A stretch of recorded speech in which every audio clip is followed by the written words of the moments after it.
ብቻ ሲል ለምሳሌ አባቶች የተረጎሙት ቅዳሴው ትውፊቱ የአባቶች መጽሐፍ ሃይማኖታዊ የዓለም አቀፍ ጉባኤ አያስፈልግም። ከዛስ እኔ መጽሐፍ ቅዱስን አንብቤ የእኔ መረዳት ነው። መጽሐፍ ቅዱስ ብቻ አነብና እኔ ምን እለዋለሁ እረዳዋለሁ። ከምን ውጭ ሆኖ ከቤተክርስቲያን ውጭ ሆኖ ቤተክርስቲያን ማተፈሰነ ውጭ ሆኖ። ስለዚህ ሁለት በፕሮቴስታንት እምነት ውስጥ ያሉ ሰዎች አንድ የመጽሐፍ ቅዱስ ጥቅስ ሰጣቸው አንብበው የሚረዱት በተለያየ መንገድ። ምክንያቱም ቅድም አይተነዋል። ክርስቶስን አይተው ግማሹ ኤልያስ ነው ያለው፣ ግማሹ ኤርምያስ ነው ያለው። ታያችሁ ሰው ሊደርስ የሚችለው እዚህ ጋር። ለዚህ ነው የተለያየ አቋም የተለያየ እምነት እንዲኖራቸው ነው። በእኛ ቤት ግን አንድ እምነት እንዲኖረን ተጠብቃ እንድትቆይ የሆነበት ምክንያት ገንዘብ ያደረግነው ያ መንፈስ ቅዱስ ለአባቶች የገለጥ የሰጠው ማዕቀፈ እሳቤ ስላለ ነው። አንድ ወጥ የሆነ ኦርቶዶክሳዊ የማሰብ መንገድ ማለት ነው። መጽሐፍ ቅዱስ በራሱ ራሱን አይተረጉምም። እንደምታውቁት ትርጓሜ ይሻል፣ ትርጓሜ ይፈልጋል። ስለዚህ መጽሐፍ ቅዱስ ብቻ ሲል አንድ ፕሮቴስታንት ምን እያለ ነው? ሲጀመር እንደዚህ የሚባለው ነገር የለም። ይኸውላችሁ አሁን በፕሮቴስታንት ቤት ያለው መጽሐፍ ቅዱስ ብቻ የሚለው እሳቤ ከመጽሐፍ ቅዱስ ውጭ ሌላ ነገር አንቀበልም ማለት አንድምታውን ትርጓሜው ምናምን አንቀበልም ይላችኋል። ግን አንድ የፕሮቴስታንት ሰባኪ አንድ ፓስተር ወይም ነቢይ በእነሱ መጽሐፍ ቅዱስን ይዞ ሊሰብክ እንደዚህ መድረክ ላይ ወጥቶ አንቦላቸው ብቻ ነው የሚወርደው ወይስ ተርጉሞ አስተምሮ ነው የሚወርደው? ተርጉሞ አስተምሮ ነው የሚወርደው። የእኛን ትርጓሜ ያልቀበል ቢላ እሱ ግን መጽሐፍ ቅዱስ ብቻ የሚል ከሆነ ማድረግ ያለበት ምንድን ነው? አንብቦ ብቻ ነው መውረድ ያለበት። ግልጽ ማለት ሌላ ነገር አይቀበልም። ግን የራሳቸው ትርጉም መጽሐፍ ቅዱስ ብቻ ሲል የኔ ትርጉም ማለት ነው ማለት ነው። ያ ደግሞ ከቤተክርስቲያን የተገለጠለ ከአባቶች የተሳሳተ መንገድ መሆኑን ማወቅ ያስፈልጋል።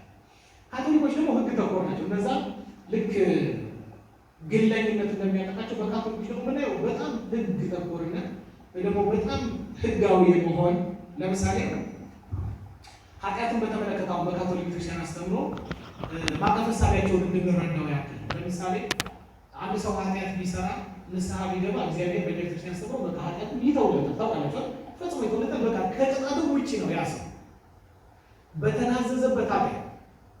ቅዱስ ዲፎን የሚባል አባት እንደሚናገር እግዚአብሔር ሰው ላይ የሚፈርድበት ኃጢአት ስለሰራ አይደለም፣ ምን ስላላደረገ ንስሐ ስላልገባ ነው። ኃጢአት የማይሰራማ ማን ነው? ሁላችንም ኃጢአት ይሰራል። ንስሐ ስላልገባ ነው የሚቀጣ። አሁን በካቶሊክ አስተምሮ ግን ሰው ንስሐ ቢገባ እንኳን ለሰራው ኃጢአት ቅጣቱ አይቀርለትም። በቃ ያጠፋ ሰው የግድ መቀጣት ህግ ነው። ልክ ባለማዊ ህግ በዚህ ሂሳብ መንገድ ነው። አንድ ሰው ወንጀል ቢሰራ እንደው ተጸጽቻለሁ ቢል ቅጣቱ ይቀንስለታል እንጂ ከመቀጣት ይቀራል። ልክ እንደዛ ያለ ሂሳብ በጣም ሌጋሊስቲክ የመሆን አስተምሮ አለ። እኛ ቤት እንደዚህ ያለ አስተምሮ የለም እንደምታውቁት። ልክ ፕሮቴስታንቶች መጽሐፍ ቅዱስ ብቻ እንደሚሉት ካቶሊኮች ደግሞ እምነትና አመክንዮ ይላሉ። አንድ ነገር ከማመን አስቀድሞ ወይ ደግሞ የምናምነውን ነገር በምክንያት የተደገፈ መሆን መቻል። ስለዚህ ምክንያታዊ ያልሆነ ነገር በካቶሊኮች ዘንድ አይታመንም ማለት ነው። ያን ነገር በምክንያት ነው። አንሰር ኦፍ ካንተርበሪ የሚባል አባታቸው ፌዝ ሲኪንግ አንደርስታንዲንግ እምነት መረዳትን የሚፈልግ እምነት ብሎታል እምነታቸው። ስለዚህ እያንዳንዱ ነገር ለማብራራት እያንዳንዱ ነገር ለማስረዳት ይችላል። አሁን ሚስጥረ ሥላሴ ለራሱ ችግር የፈጠሩት ለዚህ ነው። ወደ ትምህርት ውስጥ የገቡት እንዴት ነው? ወልድ ከአብ ሰረጸ ስንል ማን ተወለደ ስንል ወልድ ከአብ መንፈስ ቅዱስ ሰረጸ ስንል ምን ማለት ነው የሚለው ነገር ለማብራራት የሄዱበት መንገድ ነው። ወደ የፊሎክ የሚባለው ትምህርት ላይ የሚወስዳቸው ያደርገዋል። ስለዚህ እንዲህ ያለ መለጠጥ ቤተክርስቲያን የለም። እግዚአብሔር የገለጠውን ነገር ገንዘብ አድርጎ ያንን በእምነት በመቀበል በጸሎት በአምልኮ በቅዳሴ በኩል ወደ እግዚአብሔር ቅርብ በመሆን እሱ እንደ መረዳታችን ልክ የሚገልጠውን እውቀት ገንዘብ እያደረግን መሄድ፣ በዛ ውስጥ የበለጠ ትህትና ገንዘብ ማድረግ እንጂ በዓለማዊ ጥበብ በመጠበብ እግዚአብሔር ላይ ለመድረስ የሚደረግ ጥረት በእኛ ቤተክርስቲያን የለም። የሚገርማችሁ አወር ሆሊ ማዘር በቸርች ይላል ሆልስ ኤንድ ቲችስ ጋድ ይላል። ቅድስት ቤተክርስቲያን አንድ የሆነች ቤተክርስቲያናችን እግዚአብሔር ዘ ፈርስት ፕሪንሲፕል ኤንድ ላስት ኢንድ ኦፍ ኦል ቲንግስ የሁሉም ነገር መጀመሪያና መጨረሻ የሆነ እግዚአብሔር ካን ቢ ኖን ዊዝ ሰርቴኒቲ በእርግጠኝነት ሊታወቅ ይችላል ይላል። ተመራምረን ልንደርስበት እንችላለን። ፍሮም ዘ ክሪኤትድ ወርልድ ባይ ዘ ናቹራል ላይት ኦፍ ሂውማን ሪዝን። አሁን መጽሐፍት ይናገራሉ። ሰማያት ይነግራል፣ ስብሐተ እግዚአብሔር የተፈጠረው ስነ ፍጥረት ስለ እግዚአብሔር ይናገራል ይላል። ይሄ ማለት ግን አንድ ስነ ፍጥረት ወይም ደግሞ ይሄ ስነ ፍጥረት አይደለም ሙሉ በሙሉ እግዚአብሔርን እንረዳለን ማለት አይደለም። ይመራናል ማለት ይታወቅ እግዚአብሔር በፍጥረቱ እግዚአብሔር በፈጠረው ፍጥረት ሌላው ፍጥረት ይታወቃል ይላል ቅዱስ ጳውሎስ። ይሄ ማለት ግን ሙሉ በሙሉ ተረድተናል ተገንዝበናል ማለት አይደለም። ግብረ ባህሪውን በጥቂቱ እናውቀዋለን እንሳተፈዋለን ማለት ብቻ ነው። እነሱ ግን በሁሉ ምረበት ሰርቴኒ ነው የሚለው በእርግጠኝነት እናውቃለን። ይሄ የሃይማኖት መግለጫቸው ላይ ያለ ነው። ስለዚህ ምዕራባዊ የሆነው መንፈሳዊ ወይ ማዕቀፈ እሳቤ ነገሮችን ለሁሉ ነገር የማየት መዳሰስ ምንድን ነው የሚለው ነገር መረዳት ውስጥ ተዘፍቆ የሚገኘው ይሄ በዓለማዊ ትምህርት የተሰራንበት መንገድ ይመስላል። አሁን እንደው አሁን በኦርቶዶክስ ቤተክርስቲያን እኛም ውስጥ አለ እንዲ ያለ ስለሆነ ነገር ይነገራል። ምንድን ነው አስረዳኝ አልገባኝ እንላለን። በምን ለመረዳት እንሞክራለን? በአእምሯችን ማለት ለመገንዘብ ለመረዳት እንደዛ ይሆን መረዳትም አንችልም። ለዛ ነው ምስጢር ነው የምንለው። እዚህ መጀመሪያ በእምነት ተቀብሎ በትህትና እግዚአብሔር ፊት በመቅረብ እሱ እንዲገልጥልን ነው የምንጠይቀው እንጂ በሰዋዊ በስጋና ደም አምሮ እዚህ ነገር መረዳት ነገር እግዚአብሔር ማጠቃላይ መረዳት አይቻልም። ስለዚህ በራሳቸው ሀሳብ አረዳድ ሲጓዙ ከነዚህ አስተሳሰቦች በመነሳት አዲስ መሰረተ እምነት እንዲያመነጩ ሆነዋል። በክርስትና ስም የሚጠሩ ብዙ ሃይማኖቶች አሉ ጠቅለል ለማድረግ። ነገር ግን የጥንቷን ቤተክርስቲያን እምነት አምልኮና ስርዓት ጠብቃ የምትገኘው የኦርቶዶክስ ሃይማኖት ብቻ ነች። ይሄ የሆነው ለምንድን ነው? ያንን ማዕቀፈ እሳቤ ያንን ትውፊት ያንን መሰረት ምን ስላላደረገ ስላለቀ በቅብብሎሽ ይዘነው ስለመጣ እሱ በየጊዜው እሳቤያቸው ሲለወጥ ከዘመናዊ አስተምሮ ጋር አብረው ሲሉ የሚገርማችሁ ሳይንስ ወይም ፍልስፍና የደረሰበትን ግኝት እንኳን ዶግማ አድርገው የሚቀበሉበት አጋጣሚ ሁሉ ነበር። አሁን እግዚአብሔር ለመኖሩ ማሳያ የሚሉ 5 የፍልስፍና መንገዶች ደግሞ የተቀመጡ ሁላ ነበሩ። በኋላ ላይ ሌሎች ፈላስፎች ሲመጡ ደግሞ ውሸት መሆናቸውን የደረሱባቸው። ቤተክርስቲያን ግን እንዲህ ካለ ዓለማዊ እውቀት ጋር አብራ ትጓዝ አይደለችም። ኦርቶዶክስ ሃይማኖት እሳቤ ከሌላ ቤተ እምነት እሳቤዎች የሚለየው ታዲያ በምንድን ነው ካለ አሁን ለምሳሌ ፕሮቴስታንቶቹን ሰዷቸው ወደዛ ከመምጣታችን በፊት አንድነት የላቸውም አይደል? አሁን ብዙ አይነት ቤተክርስቲያን ታውቃላችኋለን። በፕሮቴስታንቶቹ ዘንድ የእምነት ያስተምሩ ልዩነት አላቸው። የሚገርመው በጣም ብዙ አይነት ናቸው። በብዙ ሺዎች የሚቆጠር የፕሮቴስታንት ዲኖሚኔሽን አለ። ብዙ አይነት መሰረተ ክርስቶሱ ከቃሌወቱ ከሆነኛው አንድ አይደለም አስተምሯቸው። እንዲሁ በመሰረተ ደረጃ አንድ ሊሏቸው እንጂ አይደለም። ሲገናኙ ራሱ ዶግማዊ የሆነ ነገር አይደለም የሚነሳው። የተለያየ አንድ መጽሐፍ ቅዱስ ነው የምንቀበለው እያሉ እንዲህ ያለ የተለያየ አስተሳሰብ እንዲኖራቸው የሆነው ለምንድን ነው ላችሁ ጠይቁ። ችግሩ ይሄ ማዕቀፈ እሳቤ ወይም ይሄ እሳቤ ይሄ ትውፊት ስለሌላቸው ይሄ መንገድ ስለሌላቸው ካቶሊኮች የአንድነታቸው መገለጫ በፖፑ ስር መሆናቸው። እያንዳንዱ ካቶሊክ የሚመራው ሮም ባለው ፖፕ ስር በጳጳሱ ስር የአስተዳደር አንድነት አለን እንኳን እያሉ ሁሉም ለእሱ እንገዛለን እንኳን እያሉ እኛ ጋር ያለው አይነት አንድነት እንኳን ፈጽሞ የላቸው። የእኛ አንድነት ግን የእምነት የአምልኮና የማዕቀፈ እሳቤ አንድነት ነው። ይህ አንድነት የተገኘው ይሄንን ማዕቀፈ እሳቤ ይዘነው ስለተገኘ ነው። ይሄን ማወቅ ያስፈልጋል። ከሌላ ቤተ እምነት የመጡ ሰዎች ይህን አስተሳሰብ ለመረዳት ብዙ ጊዜ ይቸገራሉ። ከመጀመሪያውም ኦርቶዶክስ የሆነ ሰው ግን በቃላት ሊገልጸው ባይችል እንኳን ምን እንደሆነ ግን በቤተ ክርስቲያን ሕይወት ያውቀዋል። የሚገርማችሁ አሁን ትምህርት ብትሰሙ እንደ መዝሙር ብትሰሙ የሆነ ሰው ሲናገር ኦርቶዶክሳዊ ያልሆነ ነገር ትለዩታል። ምን እንደሆነ ላትናገሩ ትችላለን። ይሄ ነገር ግን ኦርቶዶክሳዊ አይመስልም ይላል አንድ ሰው። በኦርቶዶክስ ቤት ውስጥ በመገኘቱ ብቻ የሆነ ገንዘብ የሚያደርገው ነገር አለ። ያ ነገር በቃላት ላይ ገልጸው ይችላል። በደንብ ትምህርቱ ዝግጅቱ ያለው ሰው አደራጅቶ እንዲህ ያለ ነው ሊለው ይችላል። ሌላው ሰው እንዲህ ያለው ዝግጅት የሌለው እንኳን እዚህ ቤት ውስጥ በመገኘቱ ብቻ ያን ልክ ያለው ነገር በተወሰነ መንገድ አሁን ብዙ የስተት ትምህርት ሲያስተምሩ የነበሩ በቤታችን የነበሩ ሰዎች ብዙ ሰው ገና ከትምህርታቸው ይህ ነገር ግን እንዴት ነው እያለ ይጠራጠር ነበር። በውስጣቸው ሳይታወቅን መንፈስ ስለሆነ እግዚአብሔር የሚገልጠው ነገር ስለሆነ በውስጣችን ነበር። ያንን ታዲያ እንዴት ነው ማግኘት የሚችለው? ጥቂት እናነሳዋለን ፈጠን እያለ አንዳንድ ትምህርቶች አስተማሪ ኦርቶዶክስ ቢል እንኳን ትምህርቶቹ ትክክል ካልሆኑ በቀላሉ መለየት የሚችልበት አይነት ሁኔታ ይህንን በማግኘታችን ቤተክርስቲያን በመገኘት ይህንን ማዕቀፈ እሳቤ በተወሰነ መንገድ ገንዘብ በማድረጋችን የመጣ ነው። የጥንቷና የአሁኗ ቤተክርስቲያን አንድ የመሆን ምክንያት ይህ ማዕቀፈ እሳቤ ወይም አምሮ ነው። ስለዚህ እኛን ከሌሎቹ የሚለየን ይህንን ማዕቀፈ እሳቤ ገንዘብ ማድረጋችን ነው። በቤተክርስቲያን ከጥንትም እንዲህ ነው። አሁን ብዙ ጊዜ ሰማታል። ቤተክርስቲያን የምታስተምረው እንዲህ ነው። አሁን ለምሳሌ በፕሮቴስታንቶች ዘንድ ብትሄዱ በቃ ከሌ የሚባለው ፓስተር ከሌ የሚባለው ሉተር ያስተማረው እንዲህ ነው፣ ከሌ የሚባለው ሲያስተማረው እንግዲህ ያስተማረው እንዲህ ነው ይባላል እንጂ ቤተክርስቲያን ያስተማረችው የምታምነው አንድ የሚሉ ትምህርት የለም። በእኛ ዘንድ ግን አንድ ቤተክርስቲያን የምታስተምረው እንዲህ ነው የሚለው አገላለጥ በራሱ ከጥንት የጥንቷ ቤተክርስቲያን ስታስተምር የነበረው ዛሬ እኛ ገንዘብ አድርገን ያለነው ትምህርት ይህንን አይቀበለውም። የሚያስተምረው እንዲህ ነው ማለታችን መሆኑን ማወቅ ያስፈልጋል። ስለዚህ በመሰረታዊነት የሚለየን ከሌሎቹ ቤተ እምነቶች ይህንን ማዕቀፈ እሳቤ ይዘን ወጥ በሆነ መንገድ ከጥንቷ ቤተክርስቲያን ጋር አንድነትን ገንዘብ አድርገን በቅብብሎች እስካሁን የምንገኝ ወደፊት የምንቀጥል መሆናችን። ኦርቶዶክሳዊ ማዕቀፈ እሳቤ በመጽሐፍ ቅዱስ የመጽሐፍ ቅዱስ ዋና ዓላማ ለሰዎች ስለ ዓለም ሁኔታዊ መረጃ ያለ ነገር ማቀበል አይደለም። የመጽሐፍ ቅዱስ ዓላማ ሰዎች አማናዊ ለውጥን እንዲያገኙና የክርስቶስን ልብ ገንዘብ እንዲያደርጉ ማስቻል። እኛ ግን የክርስቶስ ልብ አለን ብሎ ሐዋርያው የሚናገረው ይሄ ነው። ልብ በሉ ወንድሞች ሆይ ስለ አንዱ በአንዱ ላይ አንዳችሁም እንዳትታበዩ ከተጻፈው አትለፍ የሚለውን በእኛ ትማሩ ዘንድ ይላል። ከተጻፈው ምን አለ አትለፍ። አሁን የተጻፈው ተብሎ የተገለጠው ሰው ሊረዳ ሊገነዘብ የሚችለው የተነገረው ነገር ነው። ያንን እግዚአብሔር በገለጠለት ልክ ገንዘብ እያደረገው የሚሄደው እንጂ በመመራመር ሊደርስበት ስለማይችል መጽሐፍ ቅዱስም ይህንን እሳቤ ገንዘብ እንድናደርግ ነው የሚያስተምረን። አንድ ጊዜ እግዚአብሔር የገለጠውን ገንዘብ አድርገን በእምነት ያንን እያጠነከርን ያበረታን ከእግዚአብሔር ጋር የበለጠ ህብረት እንዲኖረን እየሆን መሄድ። እግዚአብሔር ለእያንዳንዱ የእምነት መጠን እንዳካፈለው ይላል እንደ ባለ አእምሮ እንዲያስብ እንጂ ማሰብ ከሚገባው አልፎ በትዕቢት እንዳያስብ በመካከላችሁ ላለው ለእያንዳንዱ በተሰጠ የጸጋ እናገራለን ይላል። እንደተሰጠን መጠን ብቻ ማሰብ ነው። ምክንያቱም መረዳት የምንችለው የቱን ስለሆነ ያንን የተሰጠን ብቻ ስለሆነ እዚህ ነገር ግን እያንዳንዱ የምናደርገውን ነገር ደግሞ ልክ በዚህ በተገለጠልን በተሰጠን እምነት ውስጥ መሆኑን ሲያስረዳ መጽሐፍ ቅዱስ ቀንን የሚያከብር ለጌታ ብሎ ያከብራል፣ የሚበላም እግዚአብሔርን ያመሰግናልና ለጌታ ብሎ ይበላል፣ የማይበላም ለጌታ ብሎ አይበላም እግዚአብሔርንም ያመሰግናል። ከኛ አንድስ እንኳን ለራሱ የሚኖር የለም። ስለዚህ ኦርቶዶክስ በሙሉ የሚኖረው ለማን ነው? ለእግዚአብሔር። አንዴ የተገለጠውን እግዚአብሔር የገለጠለትን ያንን እውነት ገንዘብ ያደርግና ለእግዚአብሔር ሲኖር ከእግዚአብሔር ጋር ህብረት ሲያደርግ ነው የበለጠ ምን እያለው የሚመጣው እያወቀው። ስለዚህ ሲበላም እግዚአብሔር፣ ሲጠጣም፣ ሲጾምም፣ ሲተኛም፣ ሲነስ እያንዳንዱ ነገር ትዳሩ፣ መውለዱ፣ ማህበራዊ ህይወቱ፣ ስራው፣ ንግዱ፣ ስልጣኑ ሁሉ ነገሩ ማንም የሚከብርበት ሁሉም ትቶ መከተል ማለት እኮ ይሄን ቅድም ያነሳ ነው። ሁሉም ትቼ ተከተል ሁሉም ተከተል ሲሉ ሁሉም መተው ማለት እንደ ሁሉ ነገር ዝም ገዳ መግባት ማለት አይደለም።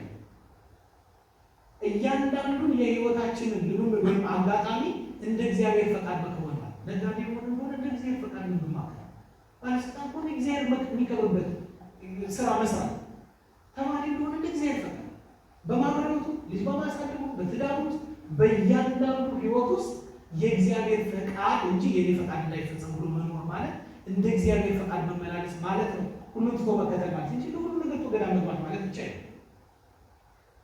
እዚህ እያንዳንዱ የምናደርገው ነገር ለራሱ የሚኖር የለም፣ ለራሱ የሚሞት የለም። በህይወት ሆነን ብንኖር ለጌታ እንኖራለን፣ ብንሞትም ለማን እንሞታለን? ለጌታ እንሞታለን። እንግዲህ በህይወት ሆነን ብንኖር ወይም ብንሞት የጌታ ነን ይላል። ስለዚህ በሁሉ ነገሩ ኦርቶዶክሳዊ የሆነ ሰው የክርስቶስ ነው፣ የጌታ ነው፣ የእግዚአብሔር ነው።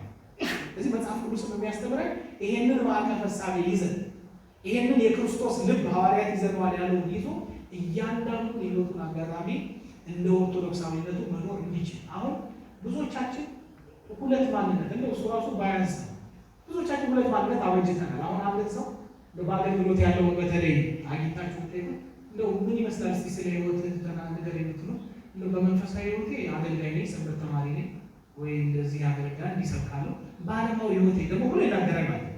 ስንት አይነት ማንነት አበጅቶ ማለት በራሱ ሁለት እንዲህ ያለ ነገር የለም። ኦርቶዶክሳዊ በመንፈሳዊ በዓለማዊ ህይወቱ ስንት ማንነት ነው ያለው? አንድ ኦርቶዶክሳዊ ማለት ነው። ስለዚህ የትም ቦታ ብታገኙት ያሰው ቤተክርስቲያን ሲመጣ ብቻ እዚህ ስንመጣ ነጠላችንን ለብሶ ትህትናችን በቃ እውነት ብቻ ነው ስንወጣ ምንዋሽ እንዳይደረግ ያልሆነ ማን የሚኖረው ከሆነ አጭበርባሪ ነው። የትም ቦታ አንድ ወጥ የሆነ ኦርቶዶክሳዊ ማንነት ገንዘብ ማድረግ ማለት ነው። ኦርቶዶክሳዊ ማዕቀፍ ፍጻሜነት የአባቶችን አእምሮ መያዝ ማለት ነው። ለዚህ ነው በቤተ ክርስቲያንም በዓለምም አደባባይ እውነትን ይዘው ስለቆሙ ሰማዕትነት የተቀበሉት። ታየት ይህንን ነው መጽሐፍ ቅዱስ የሚያስተምረን። የአባቶችን ትምህርት ይሄ ነው። በአንድ ልብ ሆናችሁ ይላል ቅዱስ ጳውሎስ፣ በአንድ ልብ ሆናችሁ በአንድ አፍ እግዚአብሔርን እርሱም የጌታችን ኢየሱስ ክርስቶስን አባት ታከብሩ ዘንድ የትዕግስትና የመጽናናት አምላክ እንደ ክርስቶስ ኢየሱስ ፈቃድ እርስ በርሳችሁ በአንድ ሀሳብ መሆንን ይስጣችሁ ይላል። ያቺ አንድ ሀሳብ የምንላት አንድ የምናስብባት መንገድ ኦርቶዶክሳዊ ማዕቀፍ እሳቤ፣ ኦርቶዶክሳዊ የማሰብ መንገድ እንላለን። ከዛች ሀሳብ ያፈነገጠ ሰው ዓለማዊ ሀሳብን ገንዘብ ያደረገ እንደ ስጋ ፈቃዱ የሚመላለስ ሰው ነው የሚሆነው ማለት መጽሐፍ ቅዱስ የሚያስተምረን ሁሉም በራሱ አስተሳሰብ እንዲመራ ሳይሆን ትክክለኛ የሆነውን ማዕቀፍ እሳቤ ያም የክርስቶስን ልብ ገንዘብ እንድናደርግ ነው። በአባቶችም እንደዚሁ የአባቶች ትምህርት ማዕከልም ኦርቶዶክሳዊ ማዕቀፍ እሳቤ ነው። እስካሁን ስናነሳው የነበረው በህይወታቸው የምናየው እነሱን የሚያስተምሩ ይህንኑ ለምሳሌ ግብረ ገብ መሆን አሁን የአባቶች በቤተክርስቲያን አባት ስንል አንድን ሰው አባት ብለን ስንቀበል አንዱ አባት ለመባሉ መስፈርቱ ለምሳሌ የህይወት ቅድስና። የህይወት ቅድስና ግን የምን ውጤት ነው? የዚህ እሳቤ ትክክለኛ የመሆን ውጤት ነው። ስለዚህ ከህይወታቸው የምንማረው ከትምህርታቸውን ገንዘብ የምናደርገው ከአባቶቻችንን ይሄንን መሆኑን ማወቅ ያስፈልጋል። ቅድም እንዳለው ማዕቀፈ እሳቤ የሀሳብና የተግባር አንድነት ነው። ኦርቶዶክሳዊ ማዕቀፈ እሳቤ መረዳትና ገንዘብ ማለት መሰረታዊ ጉዳይ ይሄ ነው። እዚህ ላይ እንነጋገር። የትክክለኛ ኦርቶዶክሳዊነት መገለጫ ኦርቶዶክሳዊ ማዕቀፈ እሳቤ ወይም አእምሮን ገንዘብ ማድረግ አለኝ ወይ ያንን ብሎ ራስን መጠየቅ ያስፈልጋል። የማስበው እና አባቶች በአባቶች መንገድ ነው የክርስቶስ ልብ አለኝ ብሎ መጠየቅ ያስፈልጋል። እንደ ቤተክርስቲያን አስተምሮ ነው ወይ ነገሮች ይምከው ራስን መጠየቅ ያስፈልጋል። እንደ በልማድ ነው ዝም ብሎ ኦርቶዶክስ ተብዬ የሚመላለሰው ወይስ ትክክለኛው ይሄ ማዕቀፈ እሳቤ አለኝ? ያ ምንድን ነው? ምን ማድረግ ነው? ይሄን ገንዘብ ማድረግ ነው እንዲህ ተብሎ ተለክቶ ቅድም እንዳለው እንዴት ነው ነገር ይሄዳል። ቅድም እንዳለው እግዚአብሔር የገለጠውን ያንን እውነት ገንዘብ አድርጎ በአምልኮ በጸሎት በክርስቲያናዊ ምግባራት ወደ እግዚአብሔር የበለጠ ቅርብ በመሆን ውስጥ ነው እያወቅነው እየተገለጠልን የሚመጣው። ግን መነሻ መሆኑ ደግሞ ልናነሳቸው የምንችላቸው ጉዳዮች አሉ። ኦርቶዶክሳዊ ማዕቀፈ እሳቤ ወደ ትክክለኛ ኦርቶዶክሳዊ ጠባይ ያመጣል። በዚህ ዘመን በተለይ በምዕራባዊ እሳቤ እና በግሎባላይዜሽን ተጽዕኖ ብዙዎቻችን ምዕመናንም አገልጋዮችን ጭምር ይህን ማዕቀፈ እሳቤ ገንዘብ ከማድረስ ብዙ ሳይታወቀን እየወጣ የትኛውን ገንዘብ እያደረግነው ነው? የኦርቶዶክሳዊውን ማዕቀፈ እሳቤ ትተን ዓለማዊውን ማዕቀፈ እሳቤ ገንዘብ ላይ አሁን ሳይታወቀን ብዙዎቻችን ዓለማዊውን ማዕቀፈ እሳቤ ውስጣችን አለ። በአንድም በሌላ መንገድ ተሰርቶብናል። የተለያዩ ማሳያዎች ለዚህ ማቅረብ ይቻላል። አሁን ላይ ለአንዳንድ መምህራን፣ ካህናት፣ ምዕመናን ይህንን አእምሮ ገንዘብ ለማድረግ ፈተና ወይም እንቅፋት የሆኑ መጠቀስ የሚችሉ የተወሰኑ ማሳያዎች አሉ። እነሱም በተወሰነ መንገድ እናንሳ። የመጀመሪያው የኢንተርኔት መረጃ ነው። ኢንተርኔት ያው እንደምታውቁት ኢንተርኔት ብዙ መረጃ አለ። በጣም ቀላል ነው። ማንኛውም ሰው ስልክም ላፕቶፕም ኮምፒውተር ያለው ሰው የኢንተርኔት አክሰስ ያለው ሰው በቀላሉ የተለያዩ መረጃዎችን ማግኘት ይችላል። በጣም ብዙ አይነት መረጃዎች የሚገኙበት ነው እንደምታውቁት ኢንተርኔት እና የቤተክርስቲያንን ማስተምሮ አሁን የተማረውን ካልተማረው መለየት ራሱ እስኪቸግር ድረስ ነው። የኢንተርኔት መረጃ ስለ አንድ ጉዳይ ሲነሳ በቃ ዝም ብሎ ጉግል ላይ ይገባና ወይ አንድ እንትን ላይ ከሶሻል ሚዲያው ሊሆን ይችላል የሆነ ነገር ብዙ ጽፎ ሰርች ያደርጋል፣ ያንን ያነባል። ያንን የሚያነጥርበት ወይም ደግሞ መለየት የሚችልበት ማዕቀፈ እሳቤ የለውም። የቤተክርስቲያን ትክክለኛ አስተምሮ ይሁን አይሁን መለየት አይችልም። ዝም ብሎ ያንን እንደወረደ ይቀበለዋል። በኋላ ላይ የቤተክርስቲያን ትምህርት እንዲህ ነው እያለ ሲከራከር ያደርጋል። በዛ መንገድም ራሱን እያነጸ የሚሄድ ብዙ ሰው ይኖራል። እዚህ ምን እያደረገ መጥቷል? ይሄ ሁሉም መምህር፣ ሁሉም ተጠያቂ፣ ሁሉ ስለ ሁሉ ነገር የሚያውቅ ማለት ነው። ወይ ደግሞ እንደዛ እንዲታሰባል አንድ የቤተክርስቲያን መምህር እንዳሉት ማለት ነው። በአንድ ጉዳይ ላይ እየተወያዩ የተለያየ ከተማ ላይ ሆነው ነው የሚያወሩት እና እሳቸው ከተማሩት ቤተክርስቲያን ካስተማረቻቸው በሕይወትም ከሚያውቁት ነው የሚያወሩት። ያ ሰው ደግሞ የሚያወራቸው ኢንተርኔት ላይ ሰርች እያደረገ ከሚያገኘው ነው። በኋላ ላይ ምናሉ ዶንት ኮንፊውዝ ማይ ቴዎሎጂ ዲግሪ ዊዝ ዩር ጉግል ሰርች። የኔን የቤተክርስቲያን ትምህርት አንተ ጉግል ላይ ሰርች እያደረገ ከምታገኘው ነገር ጋር አታምጣት ማለት ነው። እዚህ ጋር በሕይወት የሚያውቀው ከቅዱሳኑ በሕይወት የተማረ ቁጭ ብሎ ቤተክርስቲያን በመምህራን እግር ስር የተማረውና በደቂቃዎች ውስጥ ሰርች ነገሮች አድርጎ የሚያገኘው እኩል የተቀመጡበት ሁኔታ ላይ ያለ። ይሄ ወደ ምን እየወሰደ መጥቷል? ሁሉንም ነገር ኢንተርኔት ላይ ማግኘታችን፣ መረጃው ቀላል መሆኑ፣ ማጣራት አለመቻላችን፣ ያ ማዕቀፈ እሳቤ እንዳይኖር መሆኑ በሆነ ቤተክርስቲያናዊ ባልሆነ መንገድ ራሳችንን እያነጽነው እንድንሄድ መንገድ እየከፈተ መጥቷል። እዚህ መለየት የምንችለው መጀመሪያ አንድ ሰው አንዳንድ መጽሐፍት እኮ አሉ። ለምሳሌ አንብ አንዳንድ ስብከት ስማ ብለን የምንሰጣቸው ሰዎች አሉ። እንዳታነብ የምንላቸው ሰዎች ደግሞ አሉ። የሉ ለምንድን ነው? ገና ያንን መለየት የሚችሉበት ደረጃ ላይ ስላልደረሱ ቢያነቡ ጥርጣሬ ውስጥ እንዳይገቡ አንበህ መልስ ስጥበት የምንላቸው ሰዎች አሉ። እንዳታነቡ የምንላቸው ሰዎች ደግሞ አሉ። ያንን እንዳናገኝ የሆነው ለምንድን ነው? መሰረታዊ ትምህርት መማሪ በቀላሉ አቋራጭ መንገድ እየተፈለገ በሚል የትምህርት ዕድል በጣም በመብዛቱ ይሄ በራሱ ክፋት የለውም። ነገር ግን ወደ ምን እየወሰደ መጥቷል? ትምህርቱን የምናገኘው አሁን ቤተክርስቲያን መጥቶ መማርና እንደው በቀላሉ እንዲህ ባለ አክሰስ ትምህርቱን ማግኘት መካከል ያለው ልዩነት ምንድን ነው? እዚህ ከነ ህይወቱ ገንዘብ የሚደረግ መሆኑ ከነ ትህትናው ባወቅን ቁጥር ምን እየሆነ ነው የምንሄደው? ቤተክርስቲያን የበለጠ ትምህርት ያኛው መንገድ ግን ባወቅን ቁጥር ባነበብን ቁጥር ልታየቅ ማለትን እያመጣ ነው። ፈጽሞ ኦርቶዶክሳዊ መንገድ እየራቀን እንድንሄድ የሚያደርገን በራሱ ክፋቱ አይኖረውም። ወደ አልሆነ መንገድ ይዞ እንዳይሄድ መጠንቀቅ ያስፈልጋል። የህይወት መጥፋት ሌላው መገለጫ እናውቀዋለን ነው ቅድም ብለናል። ጌታችን እንዳለ ልባም ክርስቲያኖች ያለውን ችግር ነው። የቀደሙ አባቶቻችን ሕይወትን ከትምህርት ጋር አብረው አስተባብረው የያዙ ናቸው። አሁን የምንናገረውና የምንኖረው አንድ ነው ወይ ብሎ መጠየቅ ያስፈልጋል። ስለዚህ ይህንን ማዕቀፍ ሀሳብ የገንዘብ እንዳናደርግ አንዱ ችግር የሆነ የሕይወት ቅድስና መጥፋት ነው። አራተኛው ቤተክርስቲያንና አስተምሯል በዓለማዊ አመክንዮ የመረዳት መንገድ እየጎላ መምጣቱ። እያንዳንዱ ትምህርት እንዲህ ነው እያሉ በአመክንዮ መንገድ አሁን አንድ ከፕሮቴስታንት ወይም ከካቶሊክ ጋር ክርክር ወይም ውይይት የሚያደርግ ሰው መጠንቀቅ ያለበት የእኛ ማዕቀፍ ሀሳብ እያንዳንዱን ነገር ማስረዳትን ወይም ደግሞ የዓለማዊ የሆነው መንገድ የማይከተል ስለሆነ እነሱ ደግሞ እያንዳንዱ ነገር ስለሚበይኑ ምንድነው የሚለው መረዳት ስለሚፈልጉ በዛ መንገድ ስለማይሄድ የቱ ጋር እንዲህ ያለውን መከራከሪያ ማምጣት እንዳለበት የቱ ጋር መጠንቀቅ እንዳለበት ማወቅ አለ። እያንዳንዱ ነገር በእነሱ መንገድ እየሄደ ልበይን የሚል ሆነ እንቸገራለን። እዚህ ይህን መጀመሪያ መረዳት ያስፈልጋል። ቅድም ያነሳናቸው የመጽሐፍ ቅዱስ ጥቅሶችም እነዚህ ነገሮች የሚያጠናክሩ መሆናቸውን ማወቅ ያስፈልጋል። መንፈሳዊ ነገር ሊረዳ የሚችለው ወይ መንፈሳዊ ነገር ሊረዳ የሚችለው ለምን አይነት ሰው ብቻ ነው? ለመንፈሳዊ ሰው ብቻ ነው።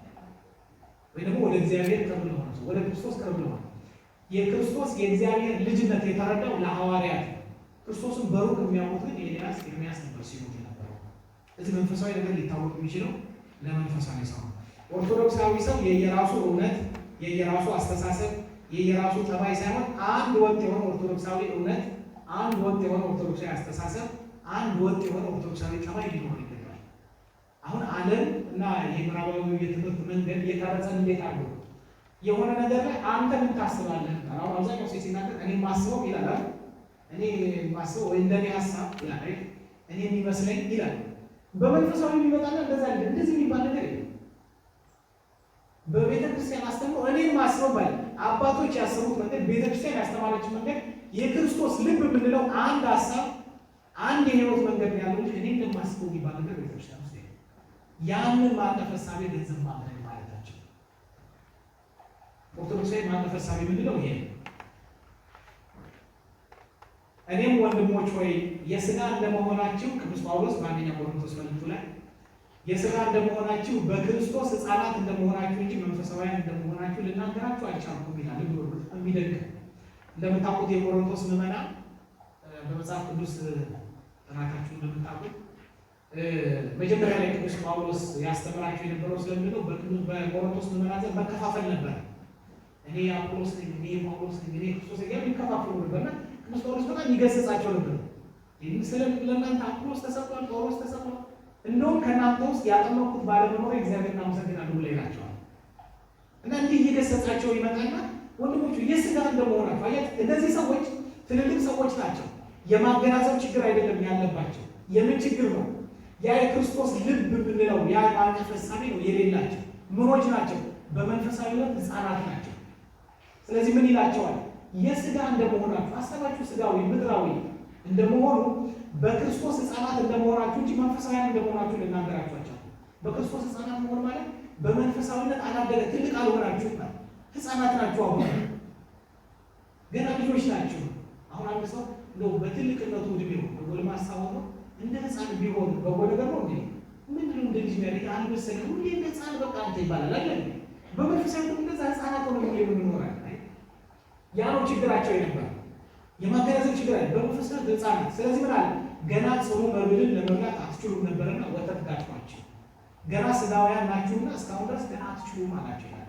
እዚህ ጋር ልብ ማለት ያለብን ቅዱስ ጳውሎስ ይህንን ያለው ትክክለኛውን ማዕቀፍ ሀሳቤ አላገኛችሁትም እያላቸው ነው እንጂ በአመክንዮ ማሰብ አትችሉም እያላቸው ነው። ያንንም ማሰብ ችለው እስከ መከፋፈል ሁሉ ደርሰዋል። እኔ አጵሎስ ነኝ፣ እኔ ጳውሎስ ነኝ እያሉ ችለው ትክክለኛው ማዕቀፍ ሀሳቤ ስለሌላቸው ነው ወደዛ የገቡት። እዚህ ያንን ገንዘብ ማድረግ ለኦርቶዶክሳዊነት በጣም መሰረታዊ ነው። በአመክንዮ እግዚአብሔር ማወቅ አይቻልም። ቅድም ብለናል። ልቡና ወይም ውስጥ ንጹህ በማድረግ ግን እግዚአብሔር የሚገልጠውን እውቀት ነው ገንዘብ ማድረግ የሚቻል። ይሄ ይታወቃል። አሁን በቅዳሴ ማርያም ዛሬ ቅዳሴ አስቀድሳችኋል። ቅዳሴ ማርያም የተቀደሰው ሰምታችኋል አይደል? የሀዳፌ ነፍስ ላይ የቅዳሴ ማርያም ሀዳፌ ነፍስ ላይ ነፍሳቸውን ንጹህ በማድረግ ልባቸውን ንጹህ በማድረግ ነቢያት እግዚአብሔር ምን ብለውታል? አይተውታል። ቃል ለቃል ምን ብለዋል? ፊት ለፊትም ተያይተዋል፣ ተነጋግረዋል ይላል። ራስን ንጹህ በማድረግ ልቡና ንጹህ በማድረግ ነው እንጂ በምርምር እንዲህ በማለት እንዲህ ባለ ነገር አይደረስም። ስለዚህ የአመክንዮ መንገድ አንዴ የተገለጠውን እግዚአብሔር የገለጠው አመክንዮ አያስፈልግም፣ ፍልስፍና አያስፈልግም፣ ሎጂክ አያስፈልግም እያልን አይደለም። አንዴ የተገለጠውን እውነት እግዚአብሔር የገለጠው እውነት ያንን ለማብራራት እንጠቀምበታለን። ወደዛ እውነት መድረሻ መንገድ ግን አይደለም እያለ ይሄ መሆን የሚችለው በጸሎት በአምልኮ ነው። አእምሮ ዓለማዊ የሆነውን ነገር የምንገነዘብበት ሲሆን ልቡና ወይም የነፍስ አይን የምንላት ደግሞ መንፈሳዊ እውነትን ገንዘብ ምናምን። ልቡና የምንለው እግዚአብሔር በእያንዳንዱ ሰው አእምሮ ወይም ልብ ውስጥ ያኖራል እግዚአብሔርን ማወቂያ እንደታል። መንፈስ የምንላት ማለት የነፍስ አይን ትባላለች። ያ ሲበራለት ነው ሰው ከእግዚአብሔር ጋር በጸሎት በአምልኮ በኩል ሰው ከእግዚአብሔር ጋር ህብረት የሚያደርገው በዚች በኩል ነው። ኦርቶዶክሳዊ መንፈሳዊ ገንዘብ ማድረግ ማለት የክርስቶስን ልብ ገንዘብ ማድረግ ነው። ይሄ ማለት መንፈሳዊ ህይወትን መምራት ነው። በአጠቃላይ ተቃራኒው ደግሞ ስጋዊ ህይወትን መምራት። አሁን መንፈሳዊ ህይወትን መምራት የምናውቀው ነገር ነው። ግን እያንዳንዱ የህይወቴ ክፍል የምመራው በመንፈሳዊነት በመንፈሳዊ መንገድ ነው ብሎ መጠየቅ ያስፈልጋል። በዛሬ ማታ ስትገቡ ልምድ አድርጉት። ሁልጊዜ ለምሳሌ ማታ ስትገባ 5-10 ደቂቃ ወስደን ውሏችንን እስኪ እንጻፍ። ሲዋልኩት ከጓደኞቻችን ጋር በነበረው ስራ ቦታ ላይ በነበረው ቤተክርስቲያን በነበረው ሰው በሁሉም ነገር እንዴት ያለ ውሎ ነው? ምን ሳደርጓል? የተናገርናቸውን ያደረግናቸውን ድርጊቶች በሁሉ ጻፋችሁ። ከዛ እነዛን ድርጊቶች ከመንፈሳዊነት አንጻር ከኦርቶዶክስ ቤተክርስቲያን አስተምሮ አንጻር ከኦርቶዶክሳዊ ማዕቀፈሳ ከቅዱሳን ህይወት አንጻር እንደምንድን ነው በየቀኑ ይህን እያደረግን ከሄድን ምን እያደረገን ይመጣል? እየገራን እያስተካከለ ስህተታችንን እየነገረ እንደው በጠንከር ያለበትን ነገር ደግሞ እያወቅን ነው ይሄን እንድንችል ያግዛል። በአብ ልብነት ከታሰበውና በወልድ አድራጊነት ከተፈጸመው ድነታችን የምንሳተፈው በመንፈስ ቅዱስ ግን በምስጢራት ነው። ይሄ ይታወቃል። ከምስጢራት ደግሞ ምስጢረ ጥምቀት ልቡናችንን ብሩህ የሚያደርገው በውድቀት ምክንያት በኃጢአት ምክንያት ልቡና የነፍስ አይን ያለው ወይሞ ቆሽሾ ነበረ። የአሁን በምስጢራት በተለይ ደግሞ በምስጢረ ጥምቀት ብሩህ ሆኗል ማለት። ለዛ ነው አሁን ቅዱሳን ቤተክርስቲያን እንዲኖሩ ነው።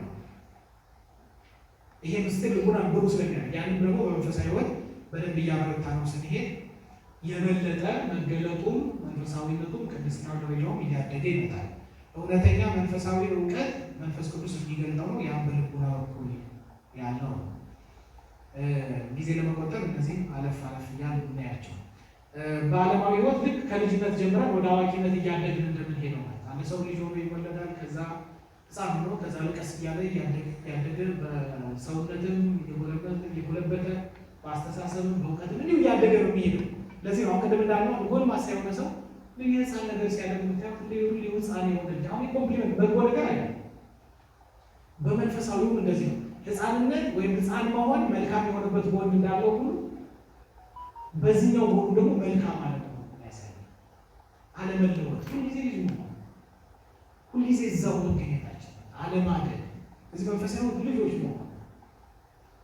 አንድ የቤተክርስቲያን ሊቅ ሐዋርያትን እንደምታውቁት ጌታችን በዚህ ምድር ለ3 ዓመት ሐዋርያትን አስተምሮ አዘጋጅቷል። ከዛ በኋላ ቅድም እንዳነሳ ነው ሁሮማ ቢሉ አስተምሮ ብሎ ያዘዛቸው። ከዛ በፊት የነበረው ህይወት ከዛ በፊት የነበራቸው ዘመንና እድሜ ክርስቶስን ሳያውቁት የኖሩበት ዘመን ስለነበር አይቆጥርላቸው። ስለዚህ ምን ይላቸዋል? ሐዋርያትን የ3 ዓመት ህፃናት ይላቸዋል። ክርስቶስን አውቀው የኖሩበትን ዘመን ብቻ ቆጥሮላቸው። አሁን እኛ በትክክል በቤተክርስቲያን አስተምሮ ከክርስቶስ ጋር የኖርንበት ዘመን ቢቆጠር ስንት ዓመታችን ነው ይመስላል? እንደዚህ ይቆጠር ምን ነው ከልብ ኦርቶዶክሳውያን ማለት በትክክል የቤተክርስቲያን አስተምሮ ክርስቶስን መምሰል የኖርንበት ዘመን ምን ያህል ይሆናል? ሁልጊዜ ህፃናቶች ይሆናል ነው። ይሄ እንዲሆን ምክንያት የሚሆነው ይሄንን ኦርቶዶክሳዊ ማዕቀፍ ሐሳቤ ምን አለ ማለት ገንዘባል ያህል የማይቋረጥ እምነት እንዳይኖረን እያደረገ ያለ። ለዚህም ንቆች ልንሆን ያስፈልጋል። የዓለምን ማዕቀፍ ሐሳቤ ገንዘብ ካደረግን አሁን አድርገናል በብዙ መንገድ። አብዛኛውን ጊዜያችንን የምናጠፋው በዓለም ነው እንደምታው በትምህርት ከጓደኞቻችን ጋር በማህበራዊ ህይወቱ ከዛ በስራ ደግሞ እንደገና እንዲህ ባለው መንገድ በአብዛኛው ብዙ ጊዜያችንን እናሳልፈው ባለ። ስለዚህ ሳይታወቀን እንደዚሁም ታውቆ ነው ጭምር ደግሞ በሁለቱም መንገድ ዓለማዊ የሆኑ ማዕቀፍ ሐሳቤ ወደ ማለታችን ገብቷል።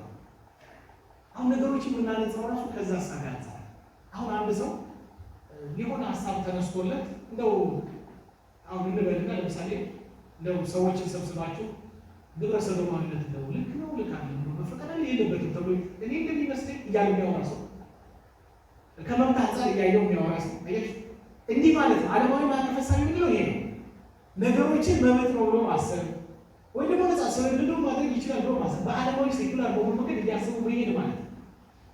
እያንዳንዱ ነገር የሚመለከተው በቤተ ክርስቲያን መነጽርነት የሆነ ሰው ግን ነገሩ ስህተት መሆኑ ከመጀመሪያው ድረስ አይ ለምን እንዲህ ስለሆነ እዚህ የእሱ ሀሳብ ሳይሆን የማን ሀሳብ? የቤተ ክርስቲያን ሀሳብ የራሱ ያደረገ ሰው የኔ ሀሳብ ሊለው ይችላል። ያ ዓለም እንደምታስበው የሚያስበው ሰው የሚያስበው ከሆነ ግን የሚመዝነው በሌላ መመዘኛ ነው። እዚህ ለዚህ ነው አሁን አብዛኛው ነገር እንደው ብዙዎቻችን ከመንፈሳዊው ነገር ይልቅ እኩል አለ ልዩነት ዓለማዊ ነገር የሚስበን ለዛ ሄደን ስብከት እንስማ ከሚለው ይልቅ ቁጭ ብለን ፊልም የሚለው ሁሉ እኩል ያስማማል። ለምሳሌ ያ ማከፈሳቤ በተለያየ መንገድ ተሰጥቶ ውስጣችን ስለገባ በቀላሉ እንሸነፍለታል። የምናየው ሶሻል ሚዲያው ማስታወቂያው ሁሉ በቀላሉ የሚገርማችሁ እንዴት አእምሯችንን መያዝ እንዳለባቸው ስለሚያውቁ ራሱ አንድን ዕቃ እንድንገዛ ከተፈለገ ምን አይነት ማስታወቂያ መሰራት እንዳለበት ሁሉ ያውቃል። በቀላሉ እንሸነፋለን። በዛ እንደዚህ ነው የሚገቡት ወደ ውስጣችን ራሱ ለምን በዛ መንገድ ስላመፁ ስለሰሩ ማለት እዚህ የዓለምን ማዕቀፍ ሐሳብ ገንዘብ ካደረግን ዓለማዊ ነገር በቀላሉ የሚስበን እንሆናለን። የኦርቶዶክስ ላይ ማዕቀፍ ሐሳብ ገንዘብ ካደረግን ግን የሚስበን ትርጉም የሚሰጥ መንፈሳዊ ነገር ብቻ ከዚህ ውጭ ሌላው ነገር አይሰበም። የሚገርማችሁ አንድ እህታችን ከ3 ቀን ምናምን በፊት እንደዚህ አይነት ነገር ይገጭ ዱባይ የምትኖረው እና በደንብ ወደ ቤተክርስቲያን መጣ። በፊት ከነበረችበት ነገር ወጣ። አሁን በደንብ በቁርባን ህይወት ያለች በጣም ጠንካራ ክርስቲያን ከቤት የምታስቀድስ የምትቆርብ ጥሩ ንስሐ አባት ይዛ በምክረ ካህን የምትኖር ናት እና ምን አለችን? የዛሬ ሳምንት ዱባይ ላይ አንድ በኢትዮጵያ በጣም የምትታወቅ ዘፋኝ ኮንሰርት ልታቀርብ ሄዳለች እና የበፊት ጓደኞቿ የሚያውቋት በዚህ ህይወት ነው። ያችን በፊት በዓለማዊ ማዕቀፍ ሐሳብ ውስጥ ያለች አጥቶችና ወደ ሲያሳት መለሳ ተጠቅስ።